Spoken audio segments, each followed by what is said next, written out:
നമസ്കാരം, മലയാളി വാർത്തയിലേക്ക് സ്വാഗതം. കൊടുക്കാൻ പെൻഷൻ പണമില്ല, വികസനത്തിന് പണമില്ല. കാര്യങ്ങളൊന്നും തന്നെ നടക്കാത്തതിനാൽ തന്നെ എല്ലാം കേന്ദ്രത്തിന്റെ തലയിൽ ചാരി കോടതിയിൽ യുദ്ധത്തിന് പുറപ്പെട്ടിരിക്കുകയാണ് കേരള സർക്കാർ. അപ്പോഴും സർക്കാർ ഉണ്ടാക്കിയ ധൂർത്തും ചെലവുകളുടെ കണക്കുകളും ഇപ്പോഴും പുറത്തുവിടാൻ സർക്കാരിന്റെ മടിയാണ്. നിയമസഭയിലും കേരളീയ പരിപാടിയുടെ സ്പോൺസർഷിപ്പ് കണക്കുകൾ പുറത്തുവിടാതെ സർക്കാർ ഒളിച്ചു കളിക്കുകയാണ്. പരിപാടിയുടെ നടത്തിപ്പിനെ കുറിച്ച് വിശദാംശങ്ങൾ ലഭ്യമായിട്ടില്ലെന്നാണ് മുഖ്യമന്ത്രിയുടെ മറുപടി. മന്ത്രിമാരുടെ വാഹനങ്ങൾ നവകേരള സദസ്സിന് വേണ്ടി ഓടിയതിന്റെ കണക്കുകളും സർക്കാരിന്റെ പക്കലില്ല. ഒരാഴ്ചയോളം 4 വേദികളിലായി ആർഭാടത്തോടെ നടന്ന കേരളീയം സ്പോൺസർഷിപ്പിലാണ് നടത്തിയതെന്നാണ് സർക്കാർ പറഞ്ഞത്. പക്ഷേ പരിപാടിയുടെ കണക്കുകൾ ഇതുവരെ പുറത്തുവിടാൻ സർക്കാർ തയ്യാറായിട്ടില്ല. വിവരാവകാശ നിയമപ്രകാരം പല വകുപ്പുകളോടും കണക്കുകൾ ആരാഞ്ഞപ്പോഴും മറുപടി തൃപ്തികരമല്ലായിരുന്നു. പിന്നാലെ പ്രതിപക്ഷ എംഎൽഎമാരുടെ ചോദ്യത്തോട് മുഖ്യമന്ത്രി പ്രതികരിച്ചത് പരിപാടിക്ക് വാഗ്ദാനം ചെയ്യപ്പെട്ട സ്പോൺസർഷിപ്പ് മുഴുവനായി ലഭ്യമായിട്ടില്ലെന്നാണ്. പരിപാടിക്ക് വേണ്ടി PRD ചിലവഴിച്ച കണക്കുകൾ മാത്രമാണ് ഇതുവരെ പുറത്തു വന്നിട്ടുള്ളത്. ജനങ്ങൾക്ക് മുന്നിൽ വരവ് ചെലവ് കണക്കുകൾ അവതരിപ്പിക്കുമെന്ന് പറഞ്ഞ സർക്കാർ പ്രഖ്യാപനം മറന്ന മട്ടാണ്.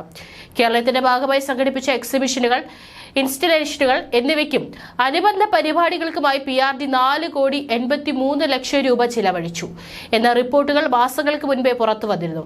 എന്നാൽ ആകെ ചിലവായ തുക, സ്പോൺസർഷിപ്പിലൂടെ ലഭിച്ച വരുമാനം എന്നിവയെക്കുറിച്ച് ഇതുവരെ ഒരു വിവരവും സർക്കാർ പുറത്തുവിട്ടിട്ടില്ല.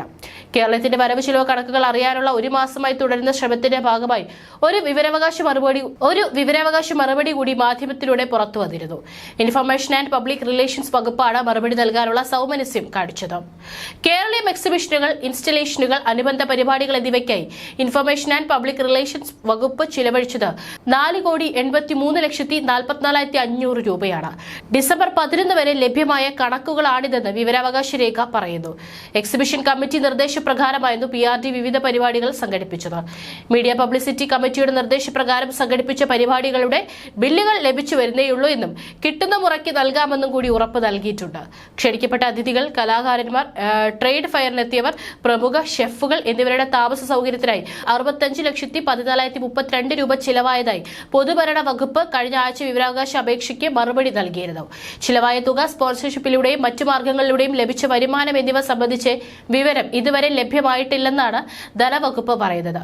സാംസ്കാരിക വകുപ്പ്, വ്യവസായ വകുപ്പ്, നികുതി വകുപ്പ്, വിനോദസഞ്ചാര വകുപ്പ് എന്നിവർ സ്റ്റേറ്റ് ഇൻഫർമേഷൻ ഓഫീസർമാർക്ക് അപേക്ഷ കൈമാറിയിട്ടുണ്ടെന്നാണ് അറിയിച്ചിട്ടുള്ളത്. കാത്തിരുന്നാൽ ഒരുപക്ഷെ എന്തെങ്കിലും വിവരം കൂടി കിട്ടിയേക്കും. പരിപാടി കഴിഞ്ഞ് ആഴ്ചകൾക്കകം വരവ് ചെലവ് കണക്കുകൾ ജനങ്ങൾക്ക് മുന്നിൽ വെക്കുമെന്ന സർക്കാർ പ്രഖ്യാപനവും വകുപ്പുകൾ അറിഞ്ഞ മട്ടില്ല.